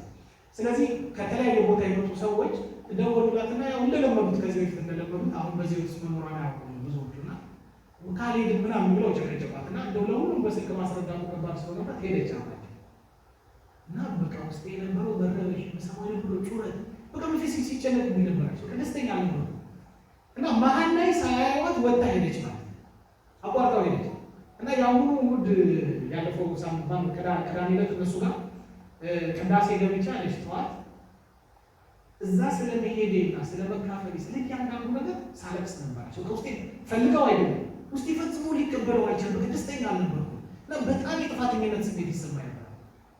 አእምሮ ጨርሶ ሊፈቅድላት አልቻለም። ማለት በቃ የማይስማማ ነው የሚሆነው ማለት መዋሃድ እንኳን አንችልም። እኛ ግን እዛ ምንዋሃድ እዚህ መተን እናስመስላለን። አያችሁ ለምን ትክክለኛው የማዕቀፍ ሐሳብ በውስጣችን ሲል አለ ዓለምን ምን እንስማማለን እንደገና እዚህ መተን ደግሞ እንስማማለን ነው የዚህኛው ማስመሰል ነው ማለት ነው። ምክንያቱም እግዚአብሔር ዋሹ ስለማይችል ዓለም የውሸት ቤት ነው እንደምታውቁት። ስለዚህ ኦርቶዶክስ ማዕቀፍ ሐሳብ ገንዘብ ማድረግ ፍጹም መንፈሳዊነትን ገንዘብ ማድረግ የሚያስችል ነው። አጠራጣሪ ያደረገ በተለይ በዚህ ዘመን ቴክኖሎጂ ነው በተለይ የዓለምን ማዕቀፍ ሐሳብ በየቤታችን በቀላሉ ያደረሰው ብዙ ልምምዳችን ከእሱ ጋር ስለሆነ በቀላሉ ገንዘብ ልናደርገው ይችለናል። በነፃነት ስም ኃጢአት ህጋዊና መብት በሆነበት ዘመን ላይ ያለ ነው እንደምታውቁት። በእኛ እዚህ ሀገር የለም ማለት አይደለም፣ ግን በህግ ደረጃ እንደሆነ በጣም የከፋ ነገር የለም። ግን ወደዛው እየሄድን ለመሆናችን ብዙ ማሳያ የሚቀርቡ ነገሮች ማንሳት ይቻላል። አሁን በሌላው ዓለም ለምሳሌ እስከ ቅርብ ጊዜ ድረስ የሚገርማችሁ በዓለም አቀፍ የዚህ የሕክምና መርህ ላይ ራሱ ግብረ ሰዶማዊነት እንደ አእምሮ በሽታ ተደርጎ ነበር የተመዘገበው። አንበቀር በቃ ይሄ አሁን ተረስቷል። አሁን መብት ማንም ሰው አንድ ሰው ግብረ ሰዶማዊ መሆኑን ሊተቸው ሊነቅፈውም አይችልም። መብታቸው ማንም ሊናገራቸው አይችልም። አገልግሎት አንሰጥም ማለትም አትችሉም፣ ማግለልም አትችሉም። አንድ ሰው ግብረ ሰዶም በመሆኑ ምክንያት ብትናገሩት በሌላው ዓለም እስከ እስር እስከ ቅጣት ድረስ የሚያደርስ ነገር ነው። ድርጅት ኖሯችሁ ሆቴል ኖሯችሁ እንደው ማደሪያ ያለው ሆቴል ኖሯችሁ ሁለት ግብረ ሰዶም ወንዶች መጥተው አልጋ አላከራይም አትችሉም። መብታቸው በቃ መብት ነው። ሰው ጾታውን መርጦ ነው ታውቃላችሁ። በአውሮፓና በአሜሪካ እንደዛው ነው። አንድ ዶክተር የተወለደ ሕፃን ወንድ ልጅ ወልደሻል ብሎ ለእናቱ ነገር አይችልም። ልጁ ነው ጾታውን የሚመርጠው። እዚህ ደረጃ ላይ ተደርሷል። እየሄድን ወደዛ ነው የሚሄድ። አሁን እኛ ሀገር ላይ እንደዚህ አይነት ሰዎች እንዳሉ ታውቃላችሁ። እንዲህ ጎልቶ ስላልወጣ እንጂ በጣም ብዙ ምልክቶች አሉ የምናያቸው። ከዚህ ሀገር ወጥተው ደግሞ በዓለም አቀፍ ደረጃ ደግሞ በሶሻል ሚዲያ ምናምን እንዲህ አይነት ነገሮችን እየሰሩ ያሉ ኢትዮጵያውያን ነው። የራሳቸው የሶሻል ሚዲያ ማለት ነው። በጣም የሚያሳቅቀው ጉዳይ ነው። በቃ መብት ነው፣ ህግ ነው። መብቱ የፈለገውን ነገር ማድረግ ይችላል። በነፃነት መብቱ የፈለገውን መምረጥ ይችላል ይባልና ኃጢአትን መምረጥ ይችላል፣ መፍታት ይችላል፣ ሌላ ማግባት ይችላል፣ ብዙ ማግባት ይችላል፣ ጾታውን መቀየር ይችላል፣ መሆን ይችላል። የመብት ጉዳይ ነው። ይሄንን ግን በአንድም በሌላ ምክንያት የማያውቀው ሰው የለም። አሁን ፊልሞቻቸውን ብናይ፣ ሶሻል ሚዲያውን ብናይ በአንድም በሌላ ምክንያት ይሄን እናየዋለን ማለት ነው። ፊልም ስናይ ለምሳሌ በቀላሉ እዛ ላይ ግብረ ሰዶማውያን ባለቤት ሆነው ተጋብተው ምናምን እንድናይ ይደረጋል። ቀስ እያልን እያደረግነው እንድንመጣ እየተቀበልነው እንዲህ ነው እየተሰራ በሚሄድ ማለት ነው። ስለዚህ ይሄን በደንብ ማለት ነው። ዓለማዊነት ሴኩላሪዝም ክርስትና ከብዙ የዓለም እይታዎች ውስጥ አንዱ። አሁን ክርስትና ምንድን ነው ሲባል ብዙ እሳቤዎች አሉ። ከነሱ ውስጥ አንዱ ነው ተብሎ የሚወሰደው እንጂ ብቸኛው እውነተኛ የሆነ እሳቤ ተብሎ አይወሰድም። ይሄ ሴኩላሪዝም ነው። ሴኩላራይዝ ማድረግ ማለት አስቀድሞ የቤተክርስቲያን የነበረው መንፈሳዊ የነበረውን ነገር ዓለማዊ ማድረግ ማለት ነበር የነበረው። አሁን በቃ ሁሉንም ነገር ዓለማዊ አድርጎ መንፈሳዊ የሚሆነው ስለ ክርስቶስ ልትሰብከው ብትፈልግ የሚመዝንበት ሚዛን ዓለማዊ ሚዛን ከብዙ እሳቤዎች ውስጥ አንዱ ነው። አሁን ሳይታወቀን የሚገርማችሁ እኛም ላይ አሁን የተለያየ ሃይማኖት መከተል ሰው እውነቱን ለመናገር ከዛ በኋላ ብሎ የሚደርግለት ክርስትናውን፣ እስልምናውን፣ ሌላውን አስተምሮ የኦርቶዶክሳዊነቱ ማለት ነው ክርስትና ስል ይቀርብለትና የመረጠውን ከሱ ውስጥ የወደደው በቃ አንድ እሳቤ ነው። ብዙ እሳቤዎች አሉ። አንዳንድ እንደውም እንደዛ የሚሉ ሰዎችም ታገኛላችሁ። ሁሉም እኮ የየራሱ የሆነ እውነት ያልሆነ ነገር አለው። ከዛ በቃ ወደ እግዚአብሔር መጠሪያ እንዲህ ይሏቸዋል። ጭራሽ ከእኛም ቤት አለ እንደዚህ የሚል ሰው። ብዝሃነት የተለያየ ሰው የተለያየ አመለካከት ይኖረዋል። አያችሁ ቅድም ያለው ማለት የተሰራ ነው ለዛ። አሁን እኛ ያለን አንድ አመለካከት፣ ምን አይነት አመለካከት? ኦርቶዶክሳዊ የሆነ አመለካከት። ብዝሃነት የሚለው ብዙ አይነት አመለካከቶች ይኖራሉ። ሁሉም ሁላቸው ሰው የወደደውን መርጦ መከተል የሚችላል ስል ሀሳቤ ነው። እኛ እንደዚህ የለን። ግለኝነት የፈለከውን ምን የፈለከውን አድርግ የሚል ሰው ባለበት ዘመን ሁሉ ህግ ሊገዛው አታውቁም ምን ያል ቅዱስ ጳውሎስ ሮሜ መልእክቱ ላይ ሰው ህግ ሊገዛው ይገባል። ግለኝነት የፈለገው ነው። አንድ ሰው አሁን ተነስቶ የፈለገው እንደው አይታችሁት ከሆነ በጣም አሁን ያለንበት ሁኔታ ነው በጣም የሚያሳቅቅ ነው። ቅድም እንዳልኳችሁ ሰው ጾታውን እንደመምረጡ ሁሉ ጾታ ብቻ አይደለም ምንድን ነኝ የሚለውን ራሱ መምረጥ ይችላል። አሁን ሰዎች ሆነው ድመት ነን የሚሉ ውሻ ነን የሚሉ ብዙ ሰዎች ነው። ከኔ ከዚህ በኋላ ድመት ነኝ ቀልድ ሊመስላችሁ ይችላል።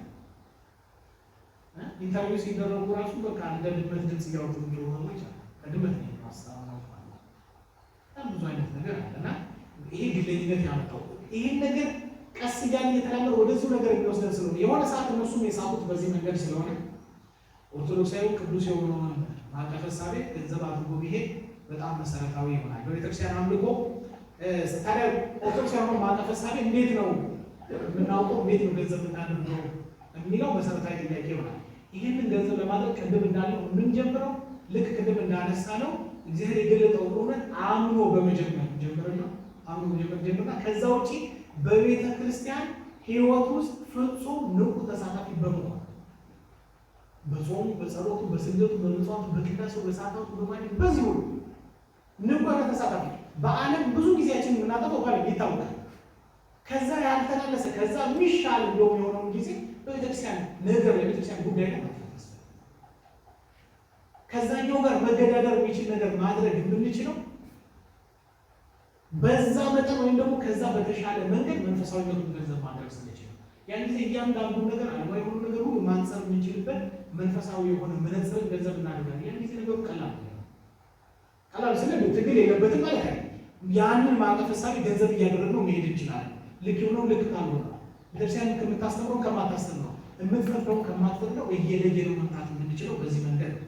ኦርቶዶክሳዊ ማዕቀፈ እሳቤ ገንዘብ ለማድረግ ከቤተክርስቲያን ሕይወት መካፈል፣ ማስቀደስ፣ መጸለይ፣ መጾም፣ መቁረብ፣ በምክረ ካህን መኖር፣ ቅዱሳኑን አጋር ማድረግ፣ በመልካም ምግባራት ማደግ፣ ቅዱሳት መጻሕፍትና ገድላትን ማንበብ መማር ያስፈልጋል። አሁን እነዚህን እንደ ግዴታ በቤተክርስቲያን ቻለ እንደዛ አድርገን ማሰብ የለም። ወደ እግዚአብሔር መቅረቢያ መንገዶች ናቸው። ዓለምን ድል የምናደርግበት ሰይጣንን እንዲህ ማለት የምንችልባቸው መንገዶች ናቸው። ይህንን ገንዘብ ካላደረግን በእውነት ማንነት ውስጥ ስንወላወል የምንኖረው ማለት ነው።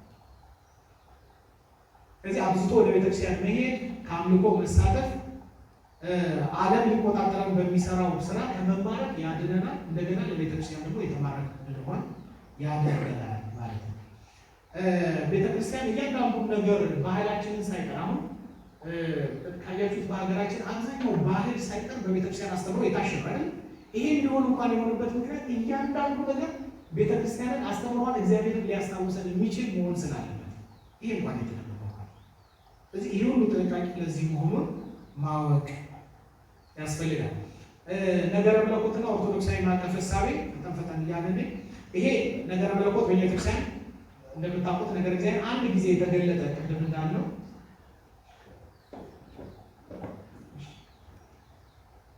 አንድ ጊዜ የተገለጠ ነው። የተዘጋጀው ነገር ትንሽ ሰፋ ያለ ስለሆነ ነው። በአንድ ሰዓት ውስጥ ትንሽ ለማጠናቀቅ አስቸጋሪ ስለሆነ ነው። አሁን በጣም አብዛኛው ነገር ቶሎ ቶሎ ነው በልማድ ጭምር ነው ያለ ነው። የተወሰነ አንድ 5 ደቂቃ ውስጥ ሰዓታችን አልፏል። ከእንቅርታ ጋር ተገለላለ አንድ ጊዜ የተገለጠ ነው። በማለ ጰራቅሊጦስ እንደምታውቁት በየጊዜው የሚሻሻል አይደለም። ሙሉ የሆነ መረዳት በአባቶች በሐዋርያት ዘንድ አለ። ያንን መረዳት ነው ገንዘብ ሐዋርያዊት ናት ስለ ቤተክርስቲያን በቅብብሎች ያንን መረዳት ገንዘብ አድርገዋለች ማለት ነው። ያ መረዳት ግን በህይወት የሚታወቅ ነው እንጂ በቃላት የሚገለጥ አይደለም። ቅድም እንዳነሳ ለምሳሌ በቤተክርስቲያን አሁን ከአራተኛው መቶ ክፍለ ዘመን በኋላ ከዛ በኋላ የተደነገጉ የተለያዩ ቤተክርስቲያን ዓለም አቀፍ ጉባኤ ድንጋጌያት እንድትመለከቱ እነዚህ አሁን ለምሳሌ ጸሎት ሃይማኖት የምንለው የናይሲዮ ኮንስታንቲኖፖሊታን ክሪድ የሚባለው የኒቅያና የቁስጥንጥንያ ጉባኤ ዓለም አቀፍ ጉባኤያት ድምር ውሳኔ ሆነ። አሁን ያ ማለት በአራተኛው መቶ ክፍለ ዘመን ነው እንደምታውቁት የተወሰነ። ስለዚህ ከዛ በፊት የነበሩ ኦርቶዶክሳውያን እንደዛ አያምኑ፣ ቤተክርስቲያን እንደዛ አታምኑ ነበር። አዲስ ነገር ደነገገች ማለት አለ። ጥንት የነበረው የሚታመነውን ነገር በዘመኑ በነበረው ሰው ሊረዳው የሚችለው ቋንቋ መግለጽ ነው እንጂ አዲስ አስተምሮ አዲስ እምነት አይደለም። ቤተክርስቲያን ኖሮም አያውቅም እንደዛ ያለ ነገር ነው። ለዚህ ነው ትውፊትንም አጥብቀን የምንይዘው። በቤተክርስቲያናችን ነገረ መለኮታችን አሉታዊ ነገረ መለኮት ነው የሚባለው፣ ብያኔያዊ አይደለም። ሁለት አይነት የነገረ መለኮት ክፍሎች አሉ። አዎንታዊ የሚባል የመበየን አይነት መንገድ በብዛት ምዕራባውያኑ ናቸው የሚጠቀሙ። እኛ ጋር አሉታዊ ነው የሚባለው፣ አፖፋቲክ ይባላል። አሉታዊ ነገር ነው። አሉታዊ ስንል እግዚአብሔርን የምንገልጥባቸው ነገሮች ግብረ ባህሪውን የሚገልጡ ናቸው። የመጀመሪያው ነገር እግዚአብሔር በባህሪው የሚገልጡ አይደሉም። ያም ራሱ በምላት የሚገልጸው አይደለም። ለምሳሌ መጽሐፍ ቅዱስ እግዚአብሔር ፍቅር ነው ይላል አይደል? እግዚአብሔር ፍቅር ነው አይደለም? ነው። ግን እግዚአብሔር ፍቅር ነው ስንል ምን ማለት ነው? አንድም ሰው ተነስተን ይሄ ሰው ፍቅር የሆነ ሰው ነው እንላለን አይደል? ያ ቃል ምን ድረስ ነው የሚገልጠው? አያችሁ? እግዚአብሔር መሐሪ ነው፣ እግዚአብሔር ደግ ነው፣ እግዚአብሔር ንጉሥ ነው፣ ገዢ ነው ስንል እነዚህ ቃላት እነዛን ጉዳዮች የምንረዳበትን የመጨረሻ ጥግ ለእኛ የሚያስረዱ ስለሆኑ ነው እንጂ በራሳቸው የእግዚአብሔር የመጨረሻ መገለጫዎች ሆነዋል። ያንን የሚገልጡልን አይደለም። ስለዚህ አሉታዊ ነው ስንል እግዚአብሔር እንደው ፍቅር ነው ከማለት ይልቅ ወይ ደግሞ እንዲህ ነው ከማለት ይልቅ እግዚአብሔር ምሕረቱ የማይታወቅ አያችሁ፣ ምሕረቱ ምን ያህል የበዛ ይቅር ባይነቱ የማይታወቅ እያሉ መግለጹ ይቀልላል። ያ ማለት እንደው አዎንታዊ የሆነ ነገር ፈጽሞ የለም ማለት አይደለም። ያንን ስንል እንደው በይነ ማለት እግዚአብሔር እንዲህ ነው በቃ ተረዳ መጨረስ ማለታችን ግን አይደለም። ስለዚህ እግዚአብሔር እንዲህ ነው ከማለት ይልቅ እግዚአብሔር ይታወቃል እንዴ ወራም እግዚአብሔር አይታወቅም። የምሕረቱ መጠን አይደለም፣ ይቅር ባይነቱ መጠን አይታወቅም። ምሕረቱ ሰፊ ነው፣ ይቅር ባይነቱ ሰፊ ነው እያሉ መግለጹ በቤተክርስቲያን የተሻለ የሚመረጥ ነው። ስለዚህ ያንን ገንዘብ ማድረግ ነገረ መለኮታችን ወደዛ ማዕቀፈ እሳቤ የሚወስደን ለምንድነው? እያንዳንዱ ነገር ተበይኖ የግድ ይሄ መንገድ ብቻ ነው ወደዚህ የሚወስደው የሚል ነገር የለም ማለታችን። የዛ ሰው የተገለጠውን ነገር አምኖና አውቆ ከእግዚአብሔር ጋር የሚኖረው ህብረት ነው ምን እያደረገው የሚሄደው ያንን ሰው እያበቃው ወደ ቅድስና እያደረሰው የሚሄደው። አንድ ምሳሌ እናንሳ። ለዚህ ታውቃላችሁ ብዙ ቤተክርስቲያን የሚነገር ምሳሌ ነው። አሁን ይሄንን እንከተል እንዲህ እናድርግ ማለታችን አይደለም፣ ግን ምሳሌ መቶ እናንሳ ነው። ለምሳሌ አንድ አባት ታውቃላችሁ ታሪካቸውን አትማሪ እያሉ የሚጸልዩት አባት ታውቃቸው አይደል? አሁን እዚህ አትማሪ እያሉ የሚጸልዩት እሳቸው ለእግዚአብሔር ናቸው። ለምን እንደዛ እንደሚጸልዩ የሚያውቁ እና ከከተማ የሄዱ መምህራን እንደዛ እያሉ ሲጸልዩ ሰሟቸውና ለምንድን ነው አባታችን እንዲህ እያሉ የሚጸልዩት? ታዲያ ምንድን ነው ብዬ መጸለይ ትምህርት ናቸው። የሚገርማል ከመሰና ደረጃ ላይ የደረሱ ናቸው። ምን ብዬ ልጸልያለሁ? አይ የሚጸልየው እኮ እንዲህ ነው ብለው አስተማሯቸው። እዚህ ያንን እሺ ብለው ተቀበሏቸውና ሰዎቹ አስተምረው ሲመለሱ በመርከብ ነበር የሚጓዙት የነበረው በጀልባ እኛ አባት ካሉበት አካባቢ ወደ ራሳቸው መኖሪያ በጀልባ ነበር የሚሄዱት የነበረውና ያኛ አባት እነዚህ ሰዎች እንዲህ ብላችሁ ጸልዩ ብለው ያስተማሯቸውን ረሱት። ምን ነበር ያሉኝ ብለው ለመጠየቅ ባህሩ ላይ እየተራመዱ መጡ። እነሱ በጀልባ እየሄዱ ያስተማሩት በጀልባ እየሄዱ ነው። አባ አፋን እያሉ የሚዘሉት ባህሩ ላይ እየተራመዱ መጡ እና ባለመጡና ምን ነበር ያላችሁ ልጆች የረሳሁት አሏቸው። ያን ጊዜ ደነበጡ። አይ በቃ በፊት እንደሚሰሩት ይሰሩ ናቸው። የምን ጉዳይ አይደለም። ይችላል የማለት ጉዳይ አይደለም። ያ እንዳለ ሆኖ የሰውየው ከእግዚአብሔር ጋር ያለው ምን ቀረቤት አያችሁ? ምን የምናውቀው ነገር ያ ሰውና ያኛ አባትና እግዚአብሔር ናቸው። እንደ ንጽህናችን እንደ መረዳታችን እግዚአብሔር የሚያደርገው እንደዚህ። ስለዚህ እያንዳንዱ ነገር በቃ ተነቀን አውቀን እንደዛ የሚባል ነገር የለም። እንደው በአይሁዳውያን ትውፊት የሚነገር ስለሆነ ለምሳሌ አይሆን እንዳትቻ ለምሳሌ ይጨምራል። በአሁን ታሪክ የተጻፈ አንድ ታሪክ አለ። ሙሴ የእግዚአብሔር ሙሴ በአይሁዳውያን ትውፊት ያለ አንድ ቀን በመንገድ ላይ ሲሄድ አንድ እረኛ ያገኛል። እረኛው ምን አይነት ልማድ አለው? የፍየል እረኛ ነው እና ከፍየሎቹ መጀመሪያ ያለውን መልካም የሆነውን ወተት በቅል ያደርግና ለእግዚአብሔር ነው የሚያቀርበው። እዚህ ምን ያደርጋል? አንድ ከፍ ያለ ተራራ ቦታ ላይ ይወጣና ያስቀምጣታል። እግዚአብሔር ይጠጣል። ያንን ጠዋት ይሄድና ይወስዳል። እንደገና ሁሉ ባለበት ቁጥር ይችል ያደርጋል እና ሙሴ ያየው አንድ ቀን መንገድ ሲያ ምንም ታደርገው አለ። አይ መጀመሪያ ከማልቀው ወተት ለእግዚአብሔር እንደዚህ አቀርባለሁ። ከዛ እግዚአብሔር ይጠጣዋል። ሙሴ ሳቀበት። እግዚአብሔር እኮ መንፈስ ነው። እግዚአብሔር ወተት አይጠጣም ማለት ነው። የሙሴ መረዳት ነው። ወተት አይደል? እግዚአብሔር እኮ መንፈስ ነው። እግዚአብሔር ወተት አይጠጣም። አይ ለኔ እርግጠኛ ነኝ ይጠጣል። ሁሉ ጊዜ ባዶ ቀን ነው ማገኘው። አይ እንግዲህ ካላመንከኝ ወተቱን አስቀምጠና ተደብቀህ ያለ ሻለና ወተቱን አስቀምጦ በቀን ተደብቆ ሲያይ ማታ ላይ አንድ ቀበሮ መጣችና ዞር ብላ አካባቢ ላይ ወተቱን ጠጥታለች። በነጋታው በቃ እረኛው በህይወቱ ደስተኛ ሆኖ በጣም አዝኖ ቆዝሞ ቁጭ ብሎ አገኘው። ሲመጣ አዝኖ ቁጭ ብሎ ምን ሆነሃል ዛሬ ያዝናሃል? ልክ ነበርክ፣ ለካ እግዚአብሔር መንፈስ ነው ወተት አይጠጣም። ምን ነው ምን አየህ? አይ ማታ እንዳልከኝ እኮ የጂኮቤስ የሆነች ቀበሮ መጣ ወተቱን ጠጥታው ሄደች። ታዲያ ለምንድን ነው ያዘንከው? አንድ እኮ እውቀት ስለ እግዚአብሔር አገኘህ። እግዚአብሔር መንፈስ ነው ወተት አይጠጣም የሚለውን አወቅ። ለምን ደስ አላለህም? ማለት አይ እኔ ከእግዚአብሔር ጋር መገናኝበት ከምሰራው ነገር ለሱ እያቀረቡ ከእሱ ጋር ህብረት እንዳለ እያስብልስ የሚኖርበት አንድ መንገድ ይሄ ነበር። ነጠቀው ያን ላይ ያን ጊዜ ማታ ሙሴ ሲጸልይ የእግዚአብሔር መልአክ ተገልጦ ምንድን ያደረገዋል? ያ ሰው ከንጽህናው ነው ለኔ ያን የሚያደርግ የነበረው። ቀበሮውን ምልከው ቀበሮውን ወተት እንዲጠጣ ማድረግ ነው። በምን መንገድ እንደሚሰራ ነው ማለት የኛ መራቀቅ የኛ መጣው በዚህ ደረጃ እንዲህ ያለ ትውፊት ተጽፏል። አሁን ምን ቀበለው ነው ምሳሌው ለማስረዳት እንዲህ ያለ ፍርጃውስ ምናምን አንገባም እያደረጉ ይሄን አድርገ የሚል ነገር የለንም። የቤተክርስቲያን ትምህርት አለ በደንብ ያው ከዛ በኋላ የቀረው ነገር ግን በሰውየውና በእግዚአብሔር መካከል የሚተው። ስለዚህ ነገረ መለኮቱ እንደው እንዲህ ነው እያልን የምንበይንበት አለመሆኑን ማወቅ ያስፈልጋል።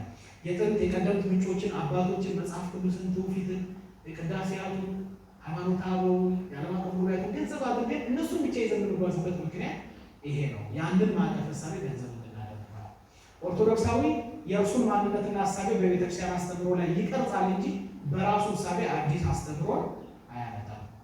ይህንን ማወቅ ያስፈልጋል። ስለዚህ ትውፊት፣ መጽሐፍ ቅዱስ፣ ቀኖና፣ አባቶች፣ ጉባኤያት፣ የቤተክርስቲያን ሕይወት እነዚህ ሁሉ የተገለጡ እምነቶች ገንዘብ አድርጎ በዛ በኩል ወደ ቅድስና ሕይወት እየታደገ ይኬዳል እንጂ የራሳችን የሆነ እውነት የራሳችን ሀሳቤ ምንድን ነው? አንድ ማዕቀፍ ሀሳቤ ያለን ያ ኦርቶዶክስ የሆነ ማዕቀፍ ሀሳቤ ነው። የክርስቶስን ትምህርት የኢየሱስ ክርስቶስ ኦርቶዶክሳዊ ማዕቀፍ ሀሳቤ ስንል የክርስቶስ ልብ አለ ብሎ መጽሐፍ እንደሚናገር ጌታችን ሕይወትን እውነትን መንገድም ነው። እሱን አብነት አለ። እኔ ክርስቶስን እንደመስል እኔ ምሰል ነው ያ ማለት ቅዱስ ጳውሎስን መምሰል ማለት ክርስቶስን መምሰል። ስለዚህ ጥሪያችን ራሱ ማንን መምሰል ነው? ክርስቶስን መምሰል። ስንጠራ ራሱ ማን ነው የምንባለው? አሁን ምኖች ነን? ክርስቲያኖች አይደል? ለምን ክርስቲያኖች የተባለ ማንን ስለምንመስል ነው? ክርስቶስ። አሁን አንድ የኢትዮጵያ ሰው ወይም ኢትዮጵያዊ ዜግነት ያለው ሰው ምን ይባላል? ኢትዮጵያዊ ይባላል አይደል? አንድ ባቤት ሰው አሜሪካዊ ይባላል። አንድ ክርስቲያን የሆነ ሰው ምን ይባላል? ክርስቶስ የሚከተል ሰው ክርስቲያን ክርስቶሳዊ ነው። አየህ፣ የኢትዮጵያዊ መልክ አለው። የሰው አበሻ ሳይሆን ክርስቶስ ኢትዮጵያዊ ሳይሆን አይቀር ምን ይላል? እንደዚህ ባለ ልክ ክርስቶስን የምንመስለው ሆነ ስሙ ብቻ አይደለም ማንነታችን ጭምር እንደዛ ሆኖ ስንታይ ክርስቶሳዊ ነው ብቻ አይደለም። ስራችሁን አይተው ንግግራችሁን እንታችሁን አይተው የሰማዩን አባታችሁን ያመሰግኑ ዘንድ ብርሃናችሁ በሰው ፊት ይበራል። ክርስቶስ መምሰል ክርስቲያን መባል አሁን ስሙ ይገባኛል ብሎ ራስ መጠየቅ ያስፈልጋል። እመስለዋለሁ ክርስቶስን መምሰል የክርስቶስን ልብ ገንዘብ ማድረግ ነው። ኦርቶዶክሳዊ ማዕቀፍ ሐሳቤ ገንዘብ ማለት ከዚህ የተለየ ክርስቶስ ትሁት ነው፣ ክርስቶስ ፍቅር ነው፣ ክርስቶስ አዛኝ ነው፣ ክርስቶስ ደግ ነው። እኛ ከዚህ አንጻር ምን ያክሉ ነን ብሎ ራሱን ከዚህ አንጻር መመልከት መቻል ነው። እናጠቃል ኦርቶዶክሳዊ ማዕቀፍ ሐሳቤ የመጽሐፍ ቅዱሳዊ ትውፊታዊ፣ ዶግማዊ፣ ታሪካዊ ሆኖ በክርስቲያኑ የአምልኮ ሕይወት የሚገለጽ ነው። ያን ገንዘብ እናደርገው በአምልኮ ነው። ቤተክርስቲያን ስንመጣ አምልኮውን ስንሳተፍ የቅዱሳኑን ህብረት ስንሳተፍ ያንን አንድነት ስናገኝ በዛ ውስጥ እኛ እያወቅነው ኮንሽስሊ እኛ ሳናውቀው ደግሞ ሰብኮንሽስሊ ገንዘብ የምናደርገው እሳቤ ነው። ኦርቶዶክሳዊ ማዕቀፍ ሐሳቤ ከቤተክርስቲያን ርቀን ትምህርቱን ብቻ ተንበረባብቀን ብለን የምናገኘው ነገር አይደለም። ሁሉም ኦርቶዶክሳዊ ከቤተሰቦቹ የሃይማኖት ትምህርት ካገኘባቸው ኦርቶዶክሳዊና ከቤተ ክርስቲያን የቀሰመው ይህንን ሲሆን አሁን ላይ ግን በምዕራባዊ እሳቤ ምክንያት እያጣው የመጣ መሆኑን ቅድም አንስተናል። ኦርቶዶክሳዊ ማዕቀፍ ሐሳቤ እያንዳንዱ የህይወት እርምጃ እንደ ቤተክርስቲያን ሀሳብ መከወን ማለት ነው። ለዚህ አንድ አባት መደምደሚያ የሚሆን ሀሳብ ሲያስቀምጡ ኦርቶዶክሳዊ ማዕቀፍ ሐሳቤ አለኝ ወይ እያንዳንዱ ነገር ማድረገው በዚህ የክርስቶስ ልብነት ነው ወይ የሚለውን ነገር ማረጋገጥ ከፈለግ እያንዳንዱን የምታደርገው ነገር በጸሎት ጀምረው ወይም ደግሞ በጸሎት የማትጀምረውን ነገር አታድርገው። ለምሳሌ አንድ ሌባ ሊሰርቅ ሄዶ ከመስረቁ በፊት ወይ ጸሎት ላድርግ ቢል ይሰርቃል? ያቆማል? በጸሎት ልንጀምረው ማንችለውን ነገር እንዳናደርግ ነው። ዝሙት የሚያደርግ ሰው የሚዋሽ ሰው ሰብሰብ ብሎ ሰው ከማማት በፊት ቆይ ከሌለ ልናማ ከሱ በፊት በጸሎት እንጀምር ቢል ሰው አያችሁ። ኦርቶዶክሳዊ በጸሎት የማይጀምረው ነገር ማድረግ ይሄ ማለት እያንዳንዱን የምናደርገው ነገር ነው። ብቻችንን በጸሎት እንጀምራለን። ከተቻለ ማድረጉ ጥሩ ግን ምን ለማለት ነው? በጸሎት የማንጀምር ወይም ደግሞ የእግዚአብሔር ፈቃድ ያልሆነ ነገር ለናደርገው ማለት ነው። እሺ ተቀብሉት እንዲህ ይላሉ ማለት ነው። በዓለምና በእሳቤ ውስጥ እየኖር ይህንን ኦርቶዶክሳዊ የሆነ እሳቤ ገንዘብ ማድረግ በጣም አስቸጋሪ ነው የሚሆነው። እነዚህን ጥያቄዎችን ጠይቅና እንጨርስ። በእርግጥ የህይወት አመለካከታችን በቅዱሳት መጻሕፍትና በመንፈስ ቅዱስ የሚመራ ነውን ወይስ በዓለምና ሀሳቧ ተሸንፏል? ይህን ራሳችን መጠየቅ ያስፈልጋል። ራሳችን ምግብ ሁሉም ወደ ራሱ መመልከት። ለዚህ ነው መጽሐፍ የወንድምህን ትተህ በዓይን ያለውን ምን ተመልከት ነው የሚለው? ምን ተመልከት ነው የሚለው? ምሰሶ እግዚአብሔር ይስጥ። ምንድን ነው የሚለው? ምሰሶ። በወንድም ያለውን ምንድን ነው የሚለው? ምንድን ነው የሚለው? ጉድፍ ጉድፍ እና ምን ምሰሶ። ጉድፍ ምንም ያክል ነገር ነው። በጣም ጥቂት ነው አይደል? ምሰሶ በጣም ጥቂት። ለምን እንደዚያ ያለው? አሁን ጊዜ የእኛ ኃጢአት ከምናየው ሰው ኃጢአት ይበልጣል ማለት ላይሆን ይችላል፣ ሊሆንም ይችላል። እየተባለ ያለው ግን ምንድን ነው? ሰው የራሱን ኃጢአት ምን ያክል ነው የሚያውቀው? ምን ያክል ነው የሚያውቀው? በደንብ አይደለም። የሰውን ኃጢአት ምን ያክል ነው የሚያውቀው? በጣም ጥቂት። የጉድፍ ያክል ነው። ያንን ጉድፉን ትተህ አንተ ጋር ያለው ሁሉን አጥራ ምሰሶውን አጥራ በትልቁ የራሳችን ስለዚህ ሰው እያንዳንዱ ህይወቱን ያውቃል። ስህተታችን፣ ድክመታችን፣ ኃጢአታችን ያውቃል። ኃጢአት ሁልጊዜ በፊት ነው ብሎ ቅዱስ ዳዊት በመዝሙር 50 እንደሚናገር ነው። ስለዚህ በእርግጥ የህይወት አመለካከታችን በቅዱሳት መጻሕፍት መንፈስ ቅዱስ የሚመራ ነው ወይስ ዓለምና በዓለምና በሀሳቡ ተሸንፏል? ዘመናችንን እያሳለፍን ያለ ነው ራሳችንን ለእግዚአብሔር ሕግና ፈቃድ በማስገዛት ነው ወይስ በግለኝነት ራስን በራስ እንድንመራ ለሚጠራን ዓለማዊ ፍላጎት እያደረ እንደ ራስ ፍላጎት? አሁን የሚገርማችሁ ቤተክርስቲያን ቁጭ ብሎ ራሱ ለራሱ የተለያየ ወንጌል ለራሱ የተለያየ አስተምሮ ያበጀ ብዙ ሰው አለ። ለኃጢአቱ ራሱ ድጋፍ የሚያደርገው መጽሐፍ ቅዱስ ነው። እንዲህ ይላል እያለ ማለት ነው። ራሳችንን ክደን መስቀሉን ተሸክመን ክርስቶስን እየተከተልን ነው ወይስ ለስጋዊ ደስታ ብቻ ነው? ከዓለም ወደ ቤተክርስቲያን የተሰማራን ወይስ ከቤተክርስቲያን ወደ ዓለም የተሰማራን? እንዲህ ማስተማር ራስ መጠየቅ ያስፈልጋል። ልባም ክርስቲያኖች ነን ወይስ ሰነፍ ክርስቲያኖች? ልባም የተሰኘው ቃሉን ሰምቶ ምን የሚለው ነው የሚተገብረው ነው። ሰምቶ ማያደርገው ነው ሰነፍ። እኛ የትኛው ነው የሚለውን በደንብ ልብ ማለት እቺ ብቻ ናሳት ይከታ ጋርና አንጨርስ። ይሄ ምሳሌ ምን ይላል መሰላችሁ? አሁን እንዴት ባለ መንገድ ዓለምና ሀሳቡን መታገል ዓለማዊውን ማዕቀፍ ሐሳቤ ትተን መንፈሳዊውን ማዕቀፍ ሐሳቤ ገንዘብ ማድረግ እንደምንችል ሲናገር በራስ መመካት እንደማይገባ የሚናገር ምሳሌ ነው። ንስር የምትመለከቱት ወፍ ከእባብ ጋር ሲጣለው እባብ ማጥቃት ሲፈልግ ምድር ላይ አይጣለው ምን ያደርገዋል? ይዞት ወደ ሰማይ ይወጣል። በምድር ላይ የተጣላው እንደሆነ እባብ በምድር ስለሚመቸው እንደ ልቡ መንቀሳቀስ ስለሚችል እየተሳበ ምን ሊያደርገው ይችላል? ሊነድፈው ይችላል። እባቡ የሰይጣን ምሳሌ፣ ንስሩ ደግሞ የክርስቲያን ምሳሌ። ስለዚህ ምን ያደርገዋል? ለእሱ በማይመቸው ለንስሩ ግን በሚመቸው በሰማይ ያደርገዋል ጦርነቱ። ስለዚህ እባቡን ይዞት ወዴት ይወጣል? ወደ ላይ። ያን ጊዜ ፈጽሞ ምኑን ያጣል? አቅሙን ያጣል። እያንዳንዱ ክርስቲያን ውጊያውን የዓለማዊውን ማዕቀፍ ሐሳቤ ዓለምና ሐሳቡን በሙሉ ድል ማድረግ እንዲችል ውጊያውን ወዴት ማምጣት መቻል አለበት? ወደ መንፈሳዊ ማለት ወደ እግዚአብሔር ወደ ቤተክርስቲያን ማምጣት። በእኛ ጥበብ ድል ልናደርገው አንችልም።